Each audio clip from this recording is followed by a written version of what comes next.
Community radio ബെൻസിഗറിൽ ഇപ്പോൾ കഥാസാഗരം തയ്യാറാക്കി അവതരിപ്പിക്കുന്നത് ബോണി ജെ ബേസിൽ.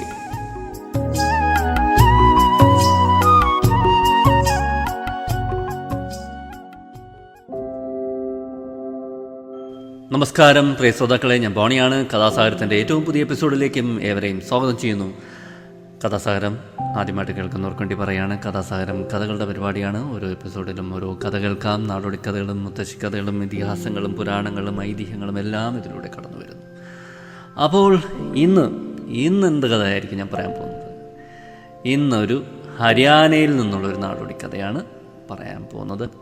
ഹരിയാനയിലെ കഥകൾ എന്ന് പറഞ്ഞ പുസ്തകത്തിൽ നിന്നെടുത്ത ഒരു ഹരിയാനയിലെ കഥ. അപ്പോൾ നമുക്ക് കഥയും കേട്ട് ആരംഭിച്ചാലോ? കേട്ടുകൊള്ളുക. പണ്ട് ഹരിയാനയിലെ ഒരു ഗ്രാമത്തിൽ ഒരു ജന്മി ജീവിച്ചിരുന്നു. ഇന്നുള്ള പല മുതലാളിമാരെ പോലെയും അയാൾക്കും ഉണ്ടായിരുന്നു ഒരു പ്രശ്നം. എന്താണത്? അയാൾക്ക് വളരെ കുറച്ച് കൂലി കൊടുത്ത് ജോലി ചെയ്യിക്കാനായിരുന്നു താല്പര്യം. അതുകൊണ്ട് അയാൾക്ക് പറമ്പിൽ പണി ചെയ്യുവാൻ ആളെ കിട്ടുക പ്രയാസമായിരുന്നു. അത് സ്വാഭാവികമാണ്. കൂലി കുറവായാൽ ആളുകൾ പണി ചെയ്യാൻ വരാൻ മടിക്കും. അങ്ങനെ ഇരിക്കെ ഒരു ദിവസം അയാളെ തേടി ഒരു പണിക്കാരനെത്തി. എനിക്കെന്തെങ്കിലും ഒരു ജോലി തരണം. പണിക്കാരൻ ഭൂവുടമയോട് അപേക്ഷിച്ചു. അതിനെന്താ, നിനക്ക് ജോലി തരാം. അതിരിക്കട്ടെ, ആദ്യം നിന്റെ കൂലി പറ. എത്രയാ നിന്റെ കൂലി? അയാൾ ചോദിച്ചു. എനിക്ക് കൂലി പ്രശ്നമല്ല, അങ്ങയുടെ ഇഷ്ടം പോലെ തന്നാൽ മതി, പണിക്കാരൻ പറഞ്ഞു. തൻ്റെ ജോലിയുടെ മികവ് കണ്ട് ഭൂവുടമ അർഹമായ കൂലി തരുമെന്ന് അയാൾ കരുതി. ഭൂവുടമയ്ക്ക് വലിയ സന്തോഷമായി. പണിക്കാരനെ ജോലിക്ക് നിയമിച്ചു. മാസങ്ങൾ പലത് കടന്നുപോയി. ഭൂവുടമ ശമ്പളത്തെക്കുറിച്ച് ഒരക്ഷരം മിണ്ടിയില്ല. പണിക്കാരന് ദേഷ്യം വന്നു. ഇയാളെ ഇങ്ങനെ വിട്ടാൽ പറ്റില്ല, നല്ലൊരു പണി കൊടുക്കണം. അയാൾ മനസ്സിൽ കണക്ക് കൂട്ടി. അയാൾ ഒരു ദിവസം ഭൂവുടമയുടെ ഭാര്യയെ സമീപിച്ചു.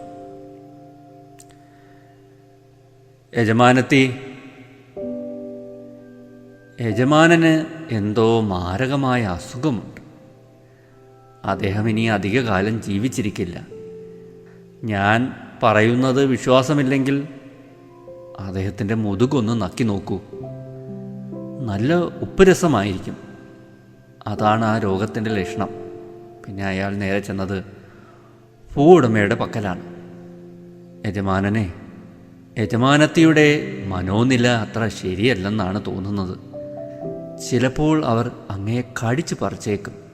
സൂക്ഷിച്ചാൽ നന്ന്, അയാൾ ഒരു മുന്നറിയിപ്പെന്ന രീതിയിൽ പറഞ്ഞു. അയാൾ അവിടം കൊണ്ട് നിർത്തിയില്ല. അയാൾ യജമാനത്തിയുടെ സഹോദരിയെ ചെന്ന് കണ്ടു. യജമാനത്തിയെ തല്ലിച്ചതയ്ക്കുമെന്നാണ് തോന്നുന്നത്. എന്തോ വലിയ പ്രശ്നമുണ്ട്. മുൻകരുതലെടുത്താൽ നല്ലത്. ഇത്രയും ചെയ്തിട്ട് അയാൾ സ്ഥലം വിട്ടു. വൈകുന്നേരം ഭൂവുടമ വീട്ടിലെത്തി. പതിവുള്ള കുളിക്ക് തയ്യാറായി കിണറ്റിനരികെ ഇരുന്നു.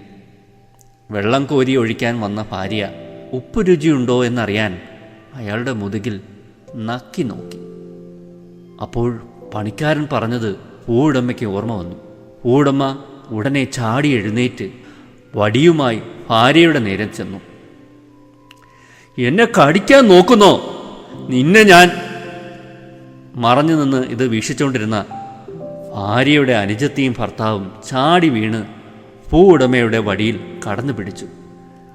വിടടി വടി, വിടടാ എൻ്റെ വടി! ഭൂവുടമ അലറി. ഞാൻ വിടില്ല.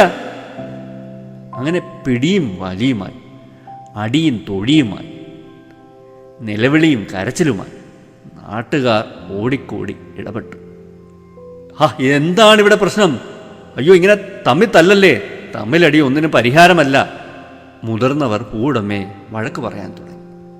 ഭൂവുടമ നടന്ന കാര്യം വിവരിച്ചു. അയാളുടെ ഭാര്യ മുതുകിൽ നക്കാനുള്ള കാരണം പറഞ്ഞു. അപ്പോഴാണ് അതൊക്കെ ആ പണിക്കാരൻ്റെ വേലയായിരുന്നുവെന്ന് എല്ലാവർക്കും മനസ്സിലായത്. നിങ്ങൾ പണിക്കാർക്ക് അർഹിക്കുന്ന കൂലി കൊടുത്തിരുന്നെങ്കിൽ ഇത്രയും വലിയ ശിക്ഷ അനുഭവിക്കേണ്ടി വരുമായിരുന്നോ? ചിരിച്ചുകൊണ്ട് ഒരു കർഷകൻ ഓർമ്മിപ്പിച്ചു. ഭൂവുടമ ലജ്ജിച്ചു നിന്നു. അതിനുശേഷം അയാൾ ജോലിക്കാർക്ക് അർഹിക്കുന്ന കൂലി കൊടുക്കാൻ തുടങ്ങി. ഇത്രയുമാണ് കഥ. അപ്പോൾ സ്വകാര്യ മേഖലയിലൊക്കെ ഉള്ളൊരു പ്രശ്നമാണ്. കഴിവതും കൂലി കുറച്ചു കൊടുക്കും. സർക്കാർ മേഖലയിൽ അങ്ങനെയല്ല. അവർക്കൊരു നിശ്ചിത എമൗണ്ട്, എപ്പോഴും ഒരു പരിഷ്കാരം, കാലത്തിന് അനുസൃതമായ സാധനങ്ങൾക്ക് വില കൂടുന്നത് അനുസരിച്ച്, ജീവിത ചെലവ് വർദ്ധിക്കുന്നതനുസരിച്ച് ശമ്പള പരിഷ്കരണമൊക്കെ ഉണ്ടാവും. പലപ്പോഴും സ്വകാര്യ മേഖലയിൽ അതങ്ങനെ കാണാറില്ല. അങ്ങനെയൊക്കെ ഉള്ളത് വളരെ കുറവാണ്. അപ്പോൾ നല്ല ശമ്പളം തൊഴിലുടമയുടെ വിശാല മനസ്സിന് അനുസൃതമായിരിക്കും. പലപ്പോഴും നമ്മൾ തൊഴിൽ എന്ന് പറയുമ്പോൾ ഇന്നത്തെ കാലത്തെ വലിയൊരു പ്രശ്നം തൊഴിൽ സമ്മർദ്ദമാണ്. അത് വർദ്ധിച്ചു വരികയാണ്. ഇന്ന് നമ്മൾ IT മേഖലയിലൊക്കെ ആത്മഹത്യകൾ മിക്കവാറുമൊക്കെ കാണാറുണ്ട്. സമ്മർദ്ദം കൂടിയിട്ട് ആത്മഹത്യ ചെയ്യുന്ന യുവതികൾ സഹിക്കാൻ വയ്യ. അപ്പോൾ സ്വകാര്യ മേഖലയിലെ സമ്മർദ്ദം അതികഠിനമാണ്. ബാങ്കിങ് ആയാലും IT ആയാലും അങ്ങനെ ഏത് മേഖല എടുത്താലും അത് സ്വകാര്യ മേഖലയാണോ കൂടുതൽ പണിയെടുപ്പിക്കാനും കൂടുതൽ സമ്മർദ്ദത്തിൽ ആക്കാനുമൊക്കെ അവസരങ്ങൾ ധാരാളമാണ്. അങ്ങനെയുള്ള സാഹചര്യങ്ങളാണ് അവിടെ അനുവർത്തിക്കുന്നത്. അപ്പോൾ എങ്ങനെയും സമ്മർദ്ദം ചെലുത്തി കൂടുതൽ പണിയെടുപ്പിച്ച് കൂടുതൽ ലാഭമുണ്ടാക്കാൻ ഈ സ്വകാര്യ മേഖല എപ്പോഴും ശ്രമിച്ചുകൊണ്ടിരിക്കും. അതിൻ്റെ ഒരു ഭാഗമാണ്, എല്ലാവർക്കും അറിയാവുന്ന കാര്യമാണ്. അപ്പോൾ ഈയിടയ്ക്ക് തൊഴിലിടങ്ങളിൽ യുവജനം നേരിടുന്ന സമ്മർദ്ദങ്ങളടക്കമുള്ള കാര്യങ്ങൾ ശാസ്ത്രീയമായ പഠനത്തിന് വിധേയമാക്കാൻ ഒരു യുവജന കമ്മീഷനൊക്കെ ഏർപ്പെടുത്തി. അപ്പോൾ കുറച്ച് നാളായുള്ളൂ. അപ്പോൾ ഈ യുവജനങ്ങൾ ഇടയിൽ ഇത്തരം ഒരു അവസ്ഥ ഉള്ളതുകൊണ്ടാണ് യുവജന കമ്മീഷൻ ഇത്തരമൊരു പഠനത്തിന് മുന്നോട്ടിറങ്ങുന്നത്. 5 അംഗ വിദഗ്ധ സമിതിയുടെ നേതൃത്വത്തിൽ സൈക്കോളജി, സോഷ്യോളജി വിദ്യാർത്ഥികൾ പഠനത്തിൻ്റെ ഭാഗമായി വിവരങ്ങൾ ശേഖരിക്കും.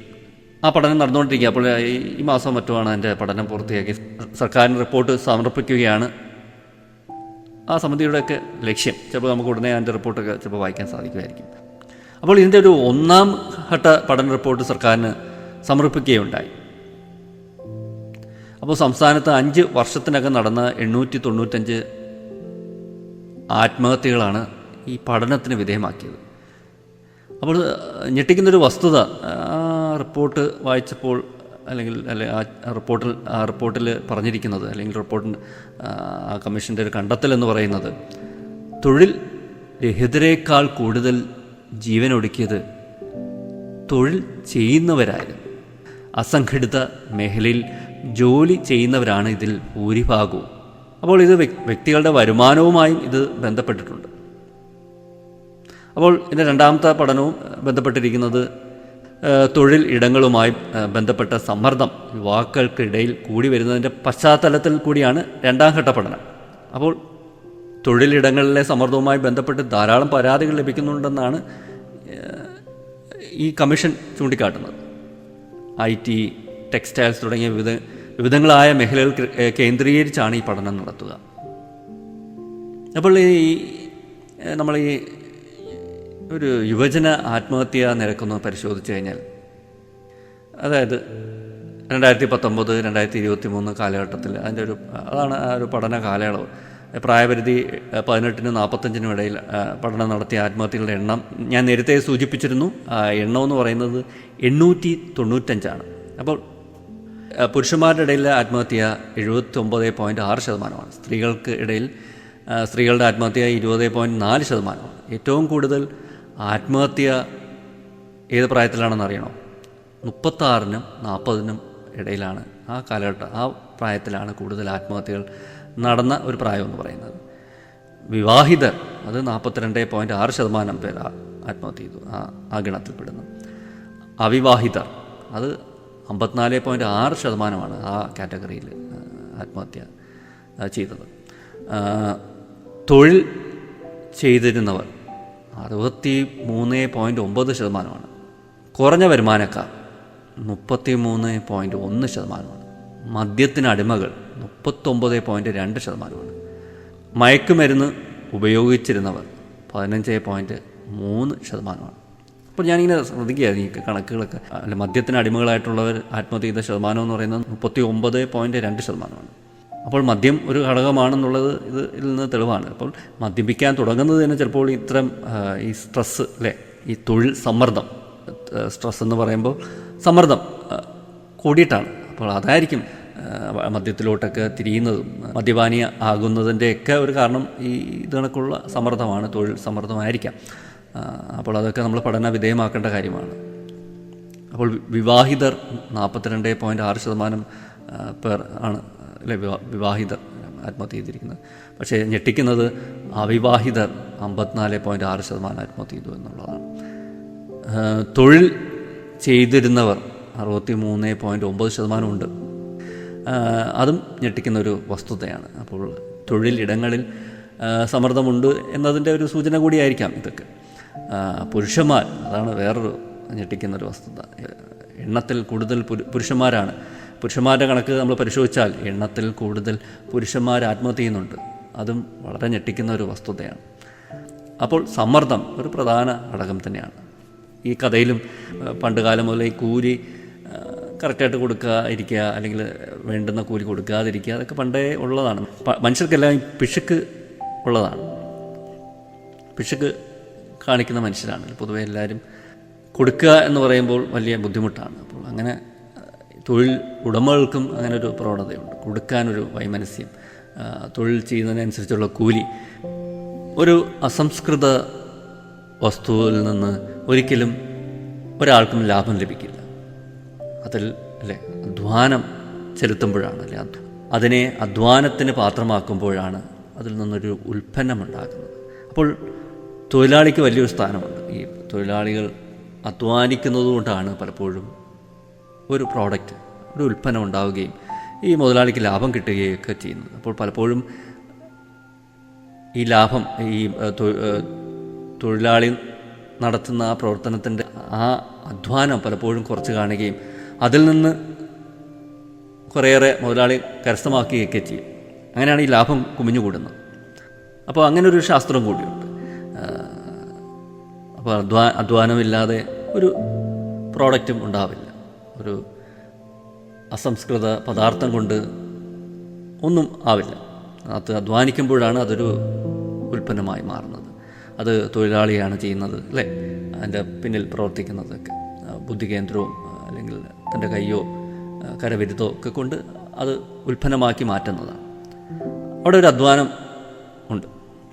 പലപ്പോഴും ആ അധ്വാനത്തിൻ്റെ പങ്ക് അതിനുള്ള കൂലി കൊടുക്കാതെ അതിൽ നിന്ന് കവർന്നെടുക്കുകയാണ് പലപ്പോഴും ഇത് കണക്കുള്ള സമ്പത്ത് കുമിഞ്ഞുകൂടുന്നതിൻ്റെ ഒരു പ്രധാന കാരണം. അപ്പോൾ ഞാൻ ഈ കഥയുമായിട്ട് ബന്ധപ്പെട്ട് കുറേ കാര്യങ്ങൾ ഇങ്ങനെ പറഞ്ഞതേ ഉള്ളൂ. അപ്പോൾ അടുത്ത എപ്പിസോഡിൽ നമുക്ക് പുതിയൊരു കഥയും പുതിയ കുറച്ച് വിശേഷങ്ങളും ഒക്കെ നമുക്ക് ചർച്ച ചെയ്യാം. ഇത്ര നേരം എന്നെ വളരെ ശ്രദ്ധയോടെ കേട്ടിരുന്ന എല്ലാവർക്കും നന്ദി, നമസ്കാരം. Signing off, Boney.